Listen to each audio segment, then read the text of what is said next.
کیا حال ہے دوستوں؟ امید ہے اب ٹھیک ہوں گے۔ چلو تو پارٹ ٹو شروع کرتے ہیں۔ صاحب جی تو ایک رات بھی گھر پہ نہیں سکتے تھے، وہ پارٹی کے بعد فورا ہی چلے جاتے تھے۔ ان کا کہنا تھا کہ وہ فارم ہاؤس میں ہی قیام کرتے ہیں، کیونکہ فارم ہاؤس بہت ہے بڑا ہے اور ان کے شاید آفس کے بہت قریب ہیں۔ اسی وجہ سے وہ فارم ہاؤس میں ہی قیام کیا کرتے ہیں اور وہ اکثر پارٹی ختم ہوتے ہی واپس چلے جایا کرتے تھے۔ ہاں، مگر 2 مہینے بعد ایک رات ایسی آتی کہ وہ یہیں پر بیگم صاحبہ کے ساتھ ہی قیام کر لیا کرتے تھے۔ لیکن ایسا کبھی کبھی ہوتا تھا، اکثر تو بیگم صاحبہ یہاں پر اکیلی ہوتی تھی۔ یہاں کی ساری خواتین جو تھی وہ ساری کی ساری یہاں پر کام کر کے شام کے وقت ہی گھر چلی جایا کرتی تھی۔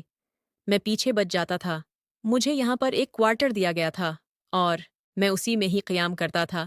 چنانچہ میں اس روز بھی معمول کی طرح اپنا سارا کام نپٹا کر اپنے کمرے میں آ گیا تھا، لیکن ہمیشہ کی طرح پھر سے دروازہ کھٹکھٹایا جا رہا تھا اور مجھ پر غنودگی طاری ہوئی جا رہی تھی، مگر دروازے پر میں جانتا تھا کہ کون تھا۔ اگر میں دروازہ نہ کھولتا تو شاید میری نوکری چلی جاتی۔ میں نے خود کو مجبورہ مشکل سے اٹھایا اور دروازے تک گیا۔ دروازہ میں نے کھولا تو سامنے بیگم صاحبہ کھڑی تھی اور انہوں نے مجھے کہا کہ تم جانتے ہو کہ میں نے تمہیں گھر کے کاموں کے لیے نوکر نہیں رکھا ہوا، میں نے تمہیں اپنے لیے رکھا ہوا ہے۔ تمہیں پتہ ہے نا کہ کون سا کام کرنا ہے؟ تم میرے لیے یہاں آئے ہو تو تمہیں میرے ہی کام کرنا ہوگا، میرے کام آنا ہوگا۔ مجھے بیگم صاحبہ کی یہ باتیں بالکل بھی اچھی نہ لگتی تھی۔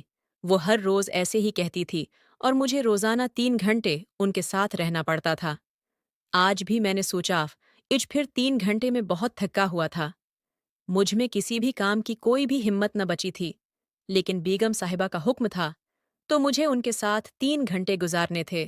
میرا نام احمد ہے اور میں بہت ہی غریب خاندان سے تعلق رکھتا ہوں۔ میں اپنے خاندان کا واحد کفیل ہوں اور میں گریجویٹ مکمل کر چکا ہوں، لیکن پاکستان کے قانون کے مطابق یہاں مجھے بے روزگار رہنا پڑا۔ میں گریجویشن کے بعد ہر روز دفتروں کی خاک چھانتا اور ہر جگہ جہاں بھی میں نوکری کا ایڈ دیکھتا وہاں پر اپنی سی وی لیے حاضر ہو جاتا، لیکن کہیں پر بھی مجھے جاب نہ دی گئی۔ اصل بات یہ ہوتی کہ ہر ادارے میں ہر جگہ پر ہر قسم کی نوکری کے لیے سفارشیں چل رہی تھی اور میرے پاس نہ تو اتنے پیسے تھے کہ میں رشوت دے سکتا اور نہ ہی میرے پاس کوئی ایسا انسان تھا جس سے میں سفارش کر سکتا اور وہ مجھے کہیں پر نوکری دلوا سکتا۔ میرے باپ معذور تھے اور وہ کوئی کام نہیں کر سکتے تھے۔